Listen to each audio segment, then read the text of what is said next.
반갑습니다. 이번에는 청원경찰과 민간경비의 갈등 38강입니다. 우리 교재는 막바지죠. 3번으로, 큰 3번으로 아마 되어 있을 겁니다. 청원경찰과 민간경비는 어떤 갈등이 있는가? 자, 먼저 청원경찰법과 경비법 두 가지 양대법이 있는데, 민간경비를 규율한 양대법인데 운용 실태를 한번 보면 일단 직무범위 한번 살펴보겠습니다. 공통점은 둘 다 범죄방 활동이죠. 차이점은 청경은 청원경찰 경비, 비용을 부담하는 기관의 장, 청원주죠. 또는 시설 또는 사업장 등 경영자의 요구에서 공공 또는 중공공용 분야에서 방공활동을 하죠.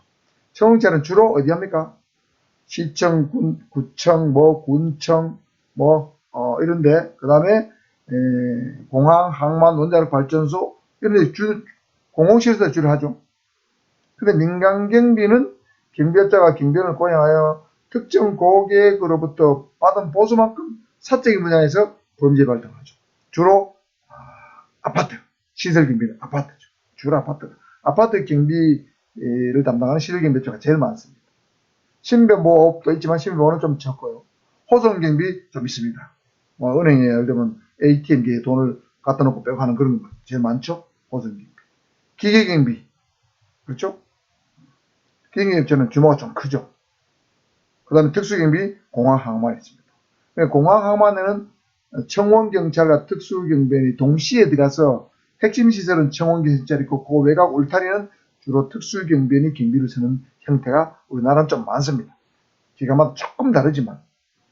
그래서 청경은 쉽게 말하면 공공기관, 중공공기관에서 하고 민간경비는 순수한 사적인 시설물, 개인 시설물 중심으로 범죄방 활동을 한다. 이래 보시면 되겠고요. 그 다음 경보원의 배치, 임용, 감독 측면에서 보면 청원경찰은 배치할 때 관할 시도경찰청장에게 신청을 해야 된다. 우리 청원경찰 배치하고자 합니다. 그러면 배치해도 좋다고 알려주죠. 그러면 청원 배치 결정을 받으면 청원주가 임용을 합니다. 또 임용할 때도 미리 시도경찰청의 승인을 받아야 돼요. 청경 누구누구를 임용하고자 합니다. 그럼 승인이 떨어지면 그때 임용하는 거예요. 그러니까 임용권자는 청원주인데 임용의 승인권자는 시도경찰청장입니다. 그 다음에 시도경찰청장은 역시 청원주를 지도 감독하면서 필요한 명령을 발할 수 있습니다. 그래서 쉽게 말하면 청원자는 주로 시도경찰청장이 배치 여부, 청원주 임용 여부에 대해서 결정권을 갖고 있고 감독 명령권도 갖고 있다. 그 다음 민간경비는 보면 민간경비 허가도 역시 시도경찰청장의 허가를 받아야 되고 경비원의 임용은 허가받은 법인이 경비원의 결격 사유에 해당하지 않으면 고용합니다. 그러니까 이것도 역시 경비업자가 고용하는데 시도경찰청장의 승인을 받는 건 없지만 결격 사유 확인은 시도경찰청장이 합니다. 그러니까 승인은 아니지만 승인에 준하는 절차는 거친다. 이래 보시면 되겠고 그 다음에 지도감독도 경찰청장 또는 시도경찰청장은 경비업자도 지도감독할 수 있고 경비지도사도 지도감독할 수 있고 명령을 발할 수 있습니다. 그런데 청원경찰은 지금 청원주만 지도감독하고 되어 있죠. 청원주만 지도감독하고 되어 있고 청원경찰 개인에 대해서는 어떻게 한다는 말이 없어요. 그래서 이것도 앞으로 청원경찰 개인에 대해서도 어떻게 할 수 있다는 게 있어야 될 걸로 보여집니다. 여기는 경비업자, 경비지도사를 지도한다고 되어 있죠. 청원경찰은 경비지도사를 둘 의무가 없기 때문에 청원경찰 시설부에는 경비지도사가 없습니다. 그 다음에 권한임, 이게 제일 문제입니다. 이게 굉장히 문제이면서 여러분 이해를 잘 하셔야 되는데, 경비업자가 중요시설 경비를 도급받았을 때는 청원주는 그 사업장에 배치된 청경의 근무 배치 및 감독에 관한 권한을 해당 경비업자에게 위임할 수 있다. 이게 청원경찰법에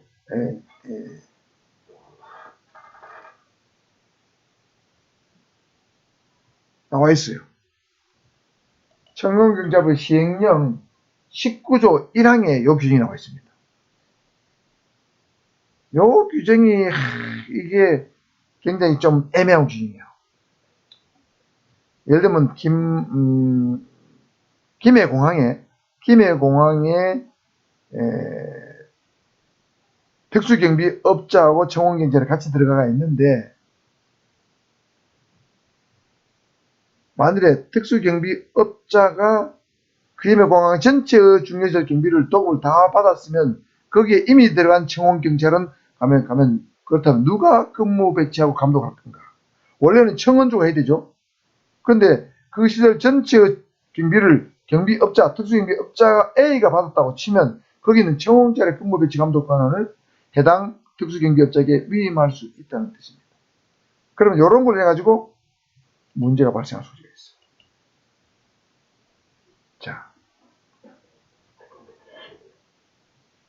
자, 여기 청원경찰 시행령 19조 1항 때문에 지휘체계가 이원화될 가능성이 높습니다. 보세요. 청원경찰의 근무배치 감독 권한을 경비업자에게 위임한다고 했잖아요. 그러면 청원경찰의 임용, 해임, 징계 권한을 누가 갖고 있죠? 그건 역시 청원주가 갖고 있습니다. 그러니까 같은 청원경찰에 대한 임용권, 해임권, 징계권 이런 것은 청원주가 갖고 있는데, 근무 배치하고 근무 감독, 근무를 잘하나 못하나 감독 권한은 경비업자가 갖고 있죠. 그러면 이게 청원경찰, 동일한 청원경찰 한 사람 입장에서 본다면 누구 말을 들어야 되지? 경비업자 말을 들어야 되나 청원주 말을 들어야 되나 헷갈리겠죠. 쉽게 말하면 상급자가 둘인 거예요. 그러니까 비상사태 발생 시에 일관된 지휘체계가 없어지기 때문에 신속하고 책임있는 대응이 불가합니다.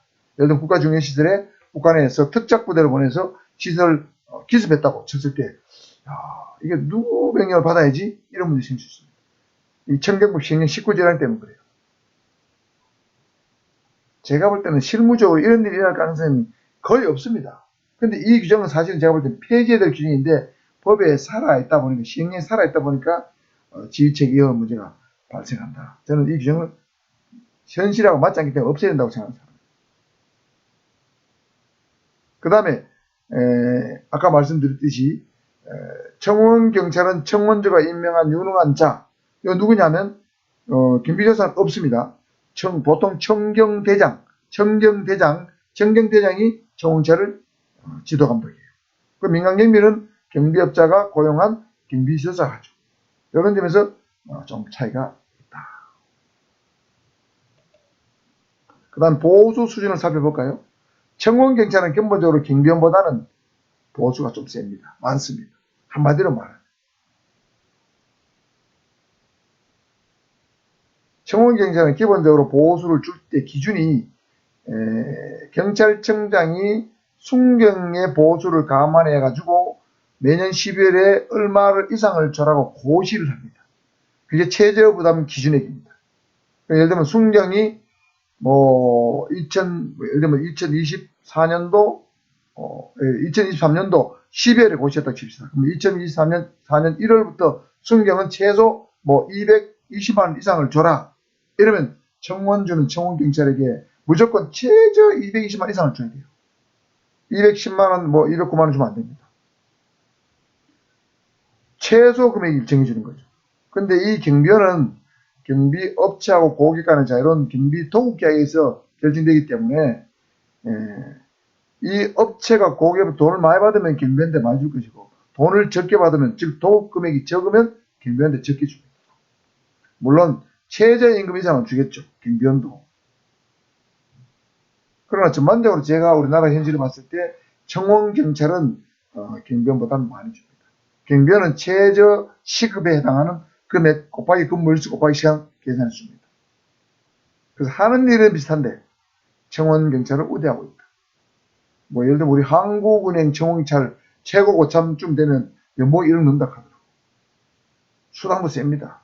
특히 이게 청원경찰은 국가공공기관에 중개실에 근무하죠. 원자력 발전소 이런 데 있는데, 그 다음에 방위산업체 근무하는 청원경찰은 보수가 셉니다. 왜? 부자니까. 청원주가 부자니까 보수가 세요.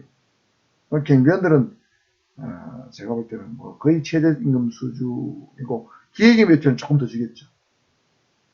그 다음에 나머지는 특수경비업체 별로 많이 안 줍니다. 신분상의 문제점이죠. 신분 보장이 좀 불안정한데 청원경찰이나 경비원은 둘 다 민간인 신분인 건 틀림없습니다.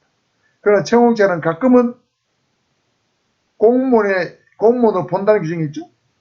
벌칙을 적용할 때, 임용할 때, 이럴 때는 경찰 공무원을 본다고 돼 있죠. 공무원은 아니지만 공무원을 봅니다.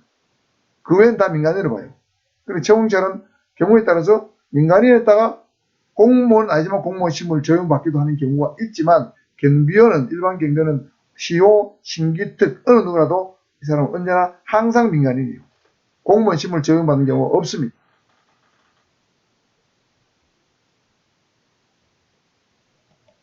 그 다음에 손해배상 관련해서도 조금 여러가지 책임 소재가 애매해지는 경우가 있습니다. 자, 청원경찰이 불법행위를 했을 경우는 기본적으로 청원경찰법 10조 2회에서 민법의 규정을 따른다고 되어 있습니다. 예를 들면 청원경찰이 순찰을 돌다가 고객의 발을 밟았다, 고객을 다치겠다, 이럴 때 민법의 규정을 따라서 청원경찰 개인이 그 사람한테 물을 줘야 됩니다. 근데 실제로 청원경찰이 물을 주는 게 아니고 청원주가 물을 주죠. 고용주가 물을 줍니다. 그러니까 청원주가 손해배상 책임의 당사자이면서 자기가 물어주는 게 피해자예요. 물어주고는 그 다음에 청원주가 해당 청원경찰에게 내가 물어준 돈만큼 내놔라, 이렇게 구상권을 행사한 것이 원칙인데 실제로는 청원경찰이 근데 그런 걸 물질적 배상을 요구 안 하고 징계 책임, 신분상의 징계 책임을 묻는 형태로 보통 이루어진다는 거죠. 책임을 묻는다는 거죠.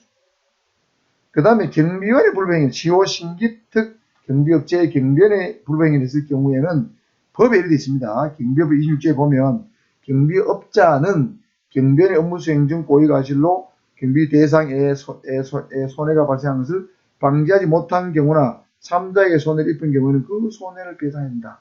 그러니까 경비원이 뭘 잘못해가 누굴 다치게 하면 업자가 뭘 된다고 법에 딱 적어놨어요. 자, 그러니까 이게 경비원한테는 피해가 없는 것처럼 보여집니다. 그런데 만약 이게 다친 경비 대상자, 고객이 경비업자가 배상해 준 것에 대해서 금액에 불만을 품고 나는 그걸로 만족하지 못해. 그러니까 경비원 개인을 상대로 가지고 손해배상 소송을 제기할 수도 있습니다. 이론적으로 가능합니다.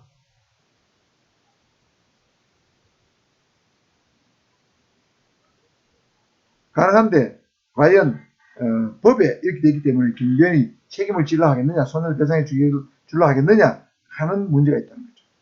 그래서 고객과 경비원 사이에서 발생한 문제에 대해서 과연 책임 소재를 경비원한테 물을 수 있을 것이냐 없을 것이냐, 이런 사람 물을 수 있지만 쉽지는 않을 거라는 거죠. 법에 적어놨기 때문에 책임 소재가 불분명하다, 이런 뜻입니다.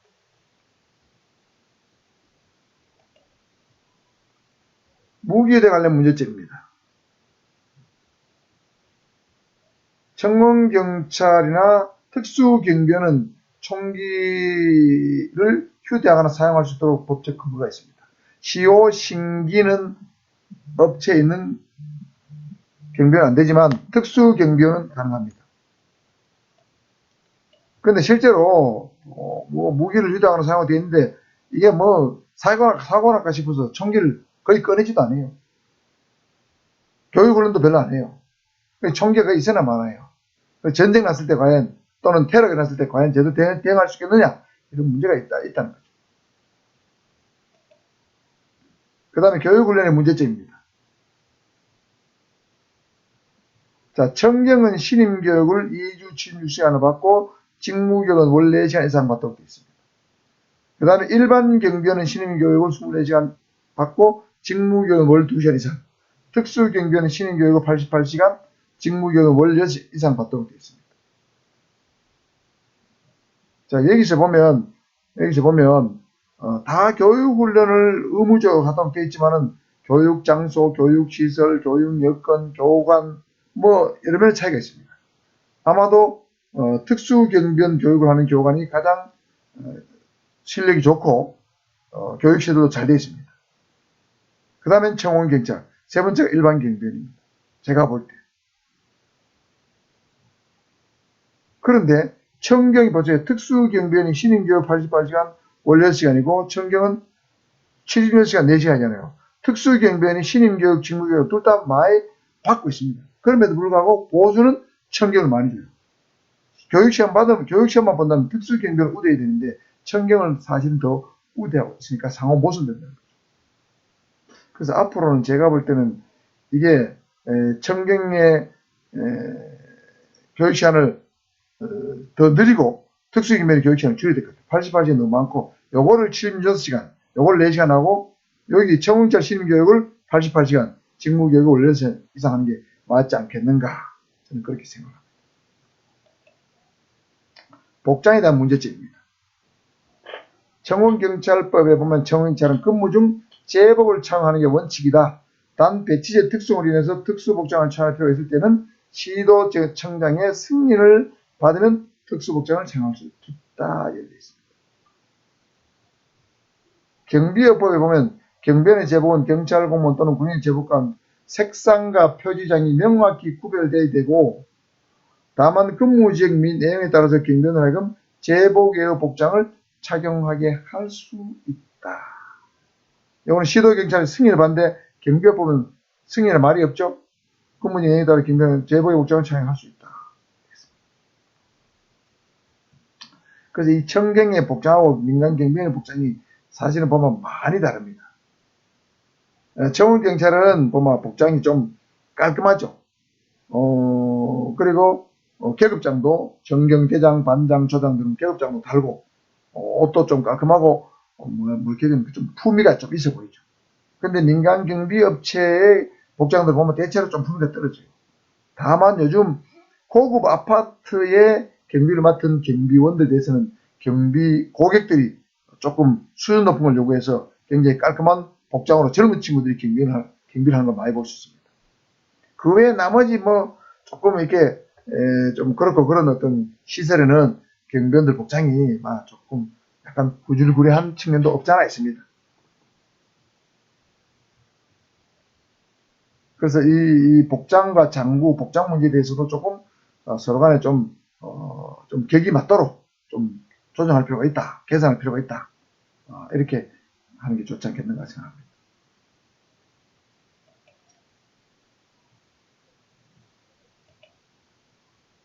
이렇게 해서 38강 대체로 이제 마무리를 지었습니다만은 다시 한번 이제 38강을 한번 돌아가서 한번 정리를 한번 해보면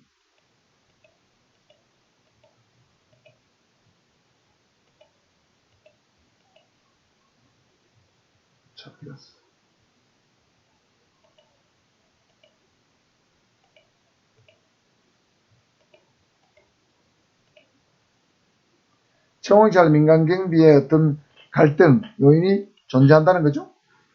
직무 범위가 조금 다르다. 공공 분야냐 사적인 분야. 그죠? 그 다음에 배치 임용 감독 측면에서도 좀 다르다는 거죠. 청경은 청원경찰 배치할 때부터 시도청장에게 신청해야 되고 배치 결정을 받으면 또 청경을 임용할 때도 사전에 승인을 받아야 됩니다. 그래서 청원경찰을 배치하거나 청원경찰을 임용하는 것이 굉장히 까다롭게 되어 있습니다. 그에 비해서 민간경비업 허가는 시도청에 허가를 받지만 경비원 임용은 결격사항이 없으면 경비업자가 얼마든지 할 수 있어요. 사전 승인 받는 절차가 없죠. 그리고 청원경찰도 당연히 결격사의 허가 없는 사람만 임용하는 거예요. 근데 사전에 승인을 받아야 됩니다. 근데 민간경비는 승인 필요 없고 결격사가 없으면 고용할 수 있죠. 그 다음에 이제 권한을 위임, 청정법 시행령 19조 1항 이 권한의 위임 때문에 지휘체계가 여러가지 문제가 생긴다는 거죠. 이와 같은 문제점이 생긴 거죠.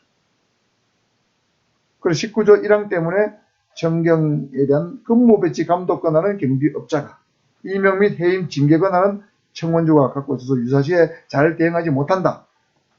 이런 문제점이 있다는 거죠. 그래서 그 다음에 경비원에 대한 감독도 청원경찰은 청원주가 임명한 윤원자, 즉 청경대장, 반장, 조장들인데 이 청경, 대장, 조장, 반장들은 경비대 자격증이 없는 사람들이 많습니다. 그냥 청원경찰로 들어와서 세월이 흘러서 조장, 반장, 대장이 된 거예요. 민간 경비 파트에서는 좀 국가 공인 자격이 있는 지도자가 실시한 반면에 청원경찰은 국가 자격증이 없는 그냥 한 분야에서 잔뼈가 굵은 사람이 감독한다. 이런 점에서 차이가 있기 때문에 앞으로 청원 경찰도 청원 청경대장이나 반장대장은 지도 자격증을 가진 걸로 그렇게 구비해야 되는 걸로 규정을 만들면 어떻겠는가 저는 생각을 해보고 있습니다. 보호소 수준도 역시 청경을 많이 주고 경비원을 적게 주는 것은 상당히 문제가 있다. 경비원은 쉽게 말하면 자유시장 경제 원리에 맡겨놓고 최저임금 법에 적용을 받아서 최저임금을 주지만 청원경찰은 상당히 대우를 잘 주죠. 그래서 이 청원경찰이 되는 것이 굉장히 어렵습니다. 그래서 요즘 청원경찰이 되기 위해서는 뭐 국사시험, 민간경비론 시험, 상식시험 치고 그 다음에 체력장 테스트도 통과하고 그 다음에 면접까지 간 다음에 면접에서도 예를 들면 경비자 자격증이 있다 또는 경찰 경호 행정학과를 나왔다 또는 뭐 무도 자격증이 2단 3단이 있다 또 그 다음에 다른 경비업체 근무한 경력이 있다 이런 게 있어야 청원경찰 임용될 수 있죠. 선발될 수 있습니다. 경쟁률이 뭐 20대 1, 3대 1, 4대 1 이렇죠. 그런데 이 경비원은 경비원 신인 경험 받으면 웬만하면 경비원 다 될 수 있어요. 결격 사유 없고 신인 경험 받으면 경비원 될 수 있습니다. 그런데 청원경찰은 그렇지 않죠. 공채 비슷한 시험을 치고 체력장하고 면접까지 해야 되니까 굉장히 어렵습니다. 제 주변에도 경찰 경호인학과 나왔는데 청원경찰 해볼까요? 방어지 공무원 해볼까요?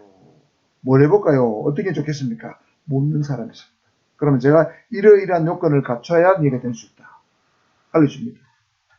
경비자 자격증, 그 다음에 무도 자격증, 경비원 근무 경력 이런 게 있어야 유리하다.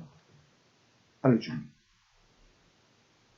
그러니까 이 보수 수준의 차이도 있지만 사회적 대우의 차이도 있는 거죠. 또 이 경비원은 좀 이 사회적 보면은 조금 객을 낮춰보는 사회적 인식도 있죠. 청경은 요즘은 청경 좀 대단해 어려워 어렵게 채용된 거야. 청경 되면 대우도 좋아. 그래서 사회적으로 좀 대우를 받습니다. 경비원은 좀 그렇지 못한 측면에서 좀 아쉽습니다. 그 다음에 신분상으로 보면 둘 다 민간인이긴 하지만은 경비원은 언제까지나 민간인이고 청원경찰은 가끔은 행법기타 벌칙을 적용받거나 임용될 때는 공무원으로 본다. 공무원으로 볼 때도 있다는 거죠.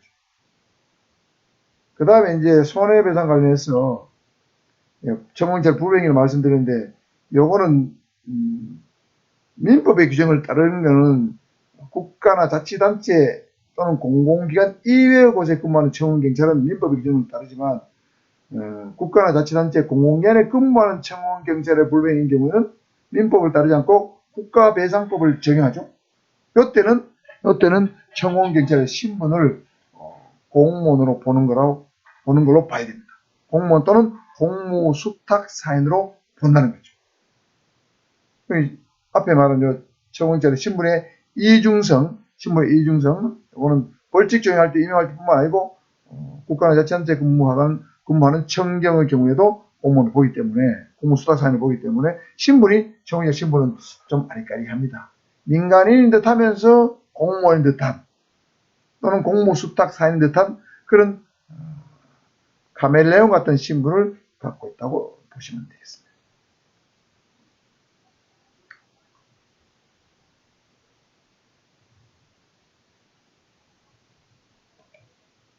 자, 무기휴대는 여러분 청원경찰과 특수임 다 무기를 휴대하고 있는데 무기 있으나 마나 하다 이렇게 제가 말씀드렸고요. 교육훈련도 이것도 이제 바꿔야 된다는 얘기죠. 청원경찰을 신임교육과 직무교육 시간 제일 많이 부과하고 그 다음에 특수경비원, 그 다음에 일반 경무원 순으로 교육훈련 시간을 배정하는 것이 합당하다 생각하죠. 왜? 보수도 청격이 제일 많이 받으니까 교육도 많이 받아야 되겠죠. 그렇지 않습니까? 특수경비원은 중요시설에 근무하고 청년도 중요시설에 근무하잖아요. 그렇지만 더 핵심 시설이 근무하는 건 청경이요. 특수경비원보다. 특수경비원은 공항 외곽, 항만 외곽입니다. 청경은 중요시설 안에 들어가 있죠. 그런 측면에서 본다면 역시 교육을 청경을 많이 시키고 한 것이 맞다. 저는 그렇게 생각합니다. 복장입니다. 복장도 좀 통일할 필요가 있다. 이렇게 해서 38강 강의를 마무리 짓도록 하겠습니다. 이제 마지막 강의 하나 남았습니다.